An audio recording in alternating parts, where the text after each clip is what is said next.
Hello, world and universe. Welcome to the Trevor Donald Experience. Manifest your truth. And if you're new to the channel, please hit that like and subscribe button. And for all my continued followers, I want to say thank you. And this is an opinion-based video channel where I try to open your eyes and ears to some of the travails and trepidations that take place throughout our cities, our states, our country, and sometimes around the world. And today's video is all about mental health and mental illness. And this is a very sad story that's about a woman out of the Netherlands uh, who has been struggling with depression. She has autism and borderline personality disorder, and she wants to take her own life, end her life legally. I guess you would call it assisted suicide. And I wanted to talk a little bit about mental health. I think there's about 7 to 8 pillars that are destroying and crippling our society as we speak today. And mental illness is at the top of the list. And I don't think that the medical paradigm in America uh, cares very much about addressing, diagnosing, and treating people with mental illness. And if it's even a real disorder.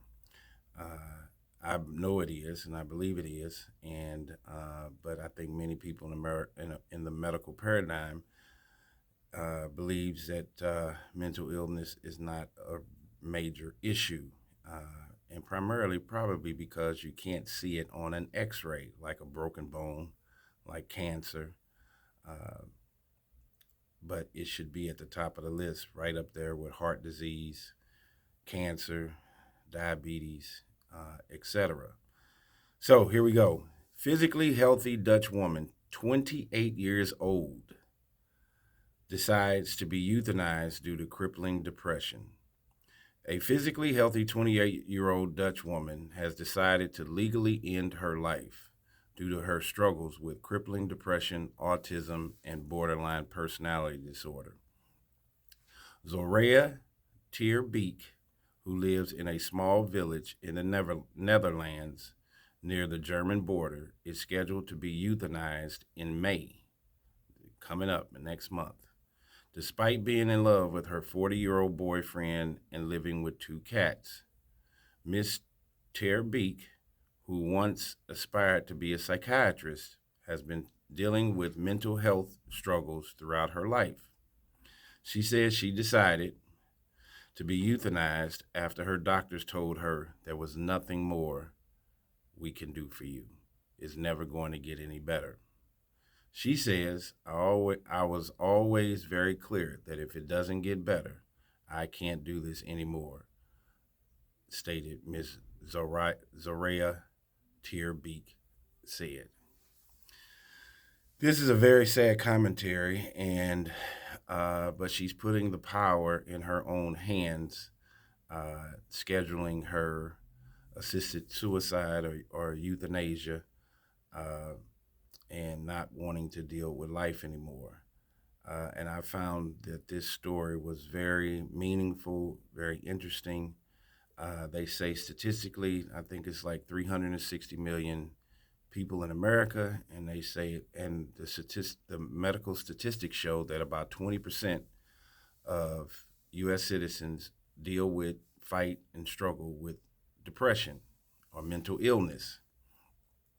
So if there's 360 million people in America, that's like 72 million individuals that are walking around either untreated, treated, and or diagnosed with mental illness, and primarily depression.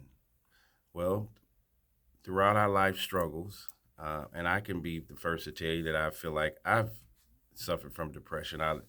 I've never been treated for it, but it all goes back to when I was a preteen, when my mother got diagnosed with breast cancer back in the late 70s, and I watched her dissipate and finally die.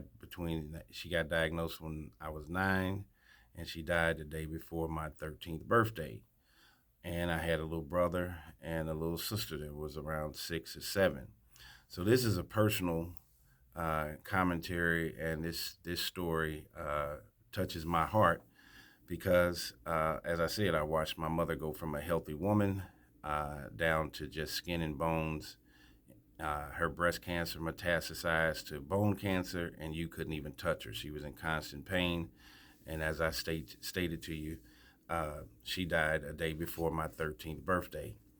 And that was over 40 years ago. And now that I look back on it, I think my entire high school years I had behavioral issues my freshman year of high school. I quit playing the majority of the sports. I was good in football, basketball, baseball, and I quit playing football and baseball, and I only stuck to basketball because it came easy. And I think the main reason that I quit playing those sports is because it reminded me of my mother. She took me to all our games, and that was a very intimate relationship that I bonded with my mother during those times. And once she passed, man, I really struggled. And now that I look back on it, I probably should have been on some kind of antidepressant because subsequently, after I graduated from high school, I ended up with Crohn's disease, which is a stomach disorder that's due to stress. And so I've struggled with that physical disorder, Crohn's, for many years, but I think it had everything to do with my mental capacity and struggling and trying to understand life and death and watching my mother pass. So I can definitely, and I felt suicidal. I didn't care about life. So I can definitely see where this 28-year-old woman who's been struggling and having crippling depression, autism, and borderline personality disorder, where she feels that there's no way out. But there is. And I hope that me personally, I hope that she changes her mind. May will be fastly approaching. These days are going even quicker and faster, especially when you get to be middle-aged, such as myself. And May will be right around the corner. But it sounds like, according to this article, that she's thought through this. She's discussed it with her boyfriend, and maybe she believes that there's a better place. If you look at all the suffering that takes place in America and throughout our world, with wars, poverty, homelessness, the opioid crisis, it can weigh a heavy burden on someone. And I think in today's time, this is a very tough time to be a teenager, to be a single woman.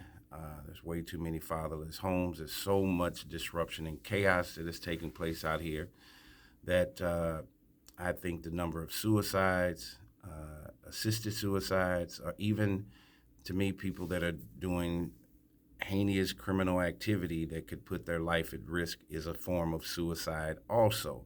If you don't care, if you don't have any hope, if you feel hopeless and helpless, sometimes people put themselves in positions where their lives can be taken.